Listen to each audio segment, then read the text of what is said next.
Hello everyone, this is Turin here, and welcome to the fourth and final game in the series between Pippington and Viking Cat 91 from the Total Warhammer Cup. So guys, was actually the finals of the Total Warhammer Cup, and it was indeed a best of 5 series, but I only have 4 of the replays. Unfortunately, nobody saved the first replay, so this is going to be the last one we'll be casting. But as soon as the game's over, I'll go ahead and let you guys know who won the series. So first, let's begin by taking a look at the Vampire Count's army, and just for the record, it is going to be a Vampire Counts versus Wood Elf showdown. So in the front line, the Vampire Counts appear to have mostly Graveguard across the front line, and Graveguard are honestly one of the more sturdy, reliable Vampire Counts frontliners. No, I mean, obviously when you compare them to skeletons and zombies, but stat-wise, they're pretty durable. They have 90 armor, which isn't bad. Granted, a lot of the Wood Elf melee troops like Wildwood Rangers and Eternal Guards have pretty good AP, so the armor isn't the biggest thing for them, but they have Silver Shield, so against Wood Elf missiles, again, granted, the Wood Elves probably aren't going to be targeting these guys with their missiles. They're going to be going after Mortis Engines or Blood Knights or the Leadership or other things like that, but if it does come down to that situation, they do have those Silver Shields and will be very, very durable against missile fire.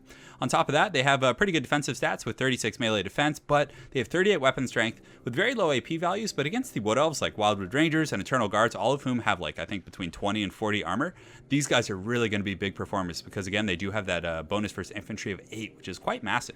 So these guys will do pretty well in the front line, especially if they're backed up by this Mortis engine.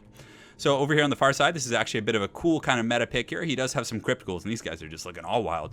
Kind of look like they should be in the Fallout game, but anyways, they're going to be doing some pressure on the flank. They're pretty quick with 38 move speed. Granted, let's see how fast the Wildwood Rangers are. So Wildwood Rangers have 35, and Eternal Guard have 35, so I wouldn't say it's enough of a stat differential to really be, kind of very impactful, but still, these guys have very high DPS with 38 weapon strength, and they do have a poison attack, so they'll do pretty well against lightly armored targets, and if he can get these onto some of the, Eternal Guards on the far side, I think that could be really good for him.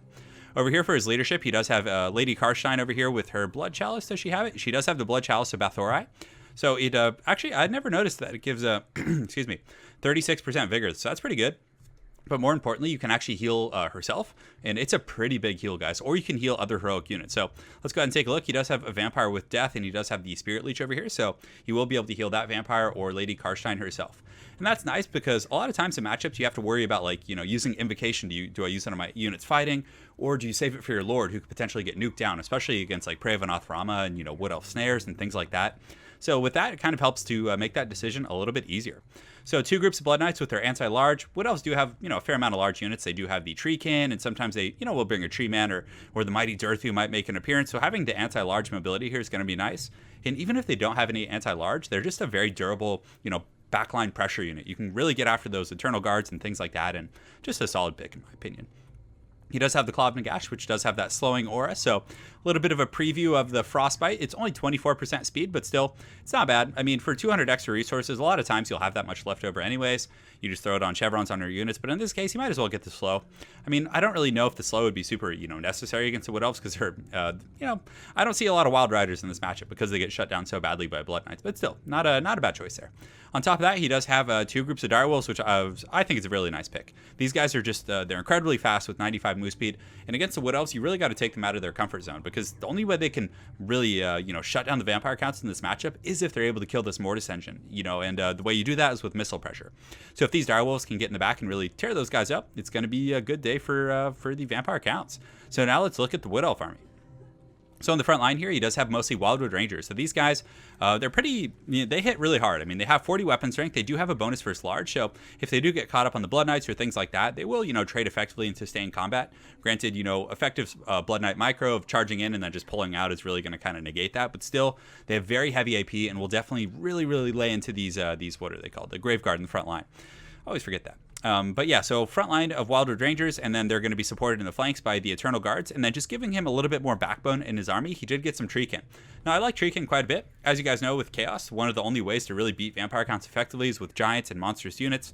So mixing in, some of these guys in the army is not a bad choice because, Eternal Guards are really going to do, God, I'm just totally blanking right now. The Graveguard. The Graveguard are really going to do nothing to these guys because they have the 20 physical resist, they have really good armor, and their melee defense is 54. So the melee attack of the Graveguard over here is quite low. It's only 22. So these guys are a pretty good intuitive kind of troop to just really hold that front line. So I like that he got 2 of those. In the back, 2 more Eternal Guards. Yes, some Glade Guards with the Starfire shafts. Of course, fire and magic can be pertinent against the Vampire Counts. And of course, the AP missiles are quite good.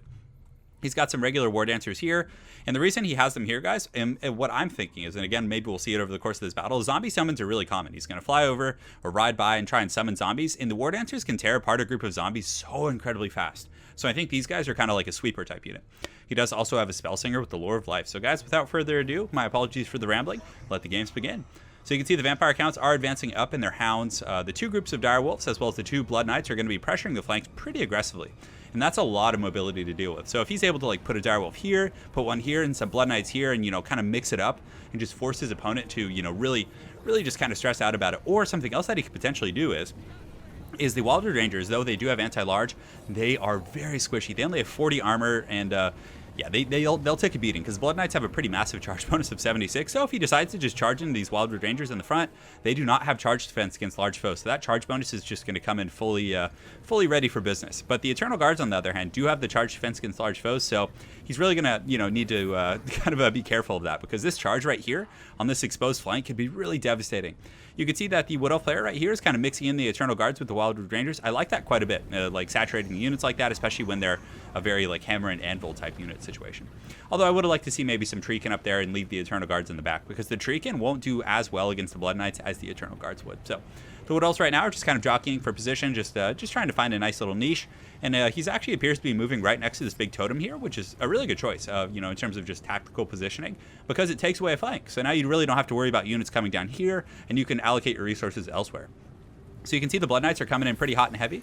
They are going to take some of this fire here, and they don't take any model losses yet, but you can see the Glade Guards with Starfire Shafts are going to trade pretty effectively with these guys. But looks like the Eternal Guards are right here, but this flank right here is a little bit exposed, and you can see the Hounds coming in pretty hot, and then the Blood Knights are going to get a huge charge into these guys. Though some of the Blood Knights are going to charge into some braced Eternal Guards, it's not going to go as well for these guys. They definitely, will be braced and deal with it effectively, but just look at the charge here, and of course the Hounds coming in with that rear charge are going to do some pretty good damage. So guys, let's take a look at the burst here. So if we look at these Wildwood Rangers, they're down to 58 models. That is a huge devastating blow. But thankfully for the Wood Elves, they do retaliate with the Prey of Anothrama. So anytime someone comes in to harass you or anything like that, you always want to give a little bit back. And that's why, abilities like Prey of Anothrama, Effigy of the Get are so incredibly good. So he does use that Prey. They get the negative 22% missile resist, as well as the, well, that's actually it. And of course they can't move, but you can see they're taking a ton of damage from these Glade Guards, as well as the Eternal Guards and Wildwood Rangers are really just cutting these guys to pieces. So you can see the Blood Knights are just getting massacred right now. They're down to crumbling status with negative 42 leadership. And you can see the Blood Knights and the Dire Pack, or not the Dire Pack, but the Dire Wolves in the back are trying to find another pocket to get through to those missile units. They're having a little bit of trouble. The Eternal Guards here are really collapsing on them very aggressively and just making it incredibly difficult. Some of the Hounds get through, but you see the AI kind of like tugs them back. Either that or he did a bit of a tactical retreat, not wanting to get like fully pinned down there. So you can see the zombies are kind of mucking these guys up, and in the front line, let's go ahead and give some attention over here. You can see the Eternal Guards and the Wildwood Rangers, well, it actually appears to just be Wildwood Rangers, are holding very effectively here. They have that Earthblood, the upgraded one for the extended effect duration, and these Graveguard outside are very healthy, but they're not the ones being targeted. You can see this group here has 54 models. This one has 48 to the 70 of these Wildwood Rangers, and the trading over on the far side is a little bit more even. Both groups are actually 49 here and 47 here, so it seems to be a pretty even trade. The Vampire of Death is supporting the front line, but she's probably not going to be able to make a super impactful difference. So it's really going to come down to like how effectively the Vampire Counts can get to that back line and how effectively for the Wood Elves they can defend it. So you can see these Blood Knights are kind of just getting dragged into the pits right now. They're having a lot of trouble. Very, very good micro from the Wood Elf player, kind of defending and mitigating that harass. And some of the Hounds did get through into the back line, and I think they got onto some of those missiles. It looks like they did pressure these Glade Guard, but they were able to run back and get a little bit of coverage here. So looks like some of the Treekin up here are helping out some of the zombies, and the War Dancers on the far side are going to be, it appears they're going to be pressuring the flank. Granted, they're high weapon strength. They have very low AP values. So if we go ahead and look here, their AP values are only 8. So they're not going to be able to do a whole lot against the Eternal Guards. But again, Vampire Counts, low leadership, any sort of flanking maneuvers are going to be very strong. Over here, you can see the Mortis Engine. Unfortunately, it appears, I don't know if it was left there or he did a bit of a tactical retreat to kind of keep it away from the Glade Guards. But right now, he's really going to need to get it in there because the balance of power is slowly starting to shift towards the Wood Elf's favor. In the back, you can see the Glade Lord has kind of been ambushed, it appears, by some zombies as well as Lady Karstein, and there is an upgraded Spirit Leech from that Vampire with Lore of Death in the front. But some Eternal Guards are coming in to kind of help out, but the zombie traps are really, that's one of the strongest, aspects about Vampire Lords, is that, if you're using like the Red Duke and you have LC, if you charge, you summon zombies on top of them, you LC them, and it's going to be so hard to get away.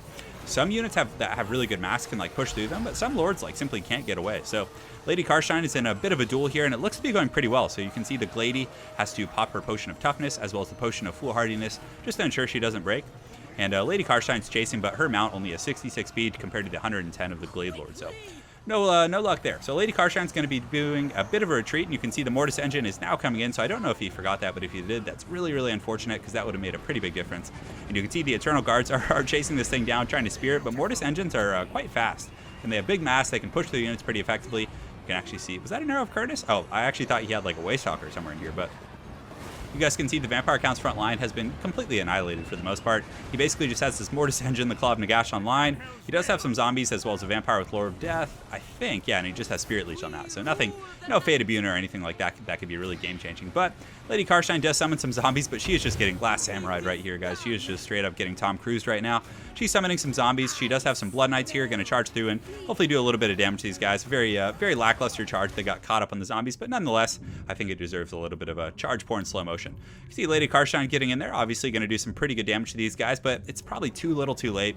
These guys have just been running rampant for far too long, and they haven't racked up the most kills. Granted, they've been targeting Blood Knight, so even like 25, 26 kills on these guys is going to be, pretty strong. So Prey of Anathrama does get popped on Lady Karstein, and she's going to go down and crumble. She's had enough of this shit.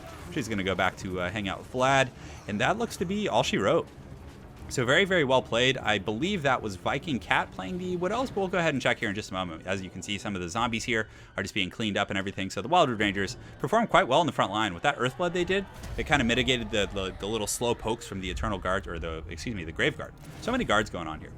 But yeah, so Viking Cat was playing the Wood Elves, and guys, that was the final game of the series. So Viking Cat actually won this series 3-2, if I'm not mistaken. My sincere apologies if I'm wrong, but I believe that's correct. I checked it earlier today. So congratulations to Viking Cat for winning the Total Warhammer Cup, and again, thank you to Shetland Apache for sending me all these replays. And again, I'll be casting a lot more tournament games. I always enjoy seeing the high-level play for sure, and some cool builds. We got to see some dwarves in these finals. That first game was probably actually my favorite of the series with Groundbrindle. That was some good stuff. So again, well played to Pippington and Viking Cat 91. Hopefully I'll run into you guys on ladder soon, and thanks again for watching, guys. More content coming soon.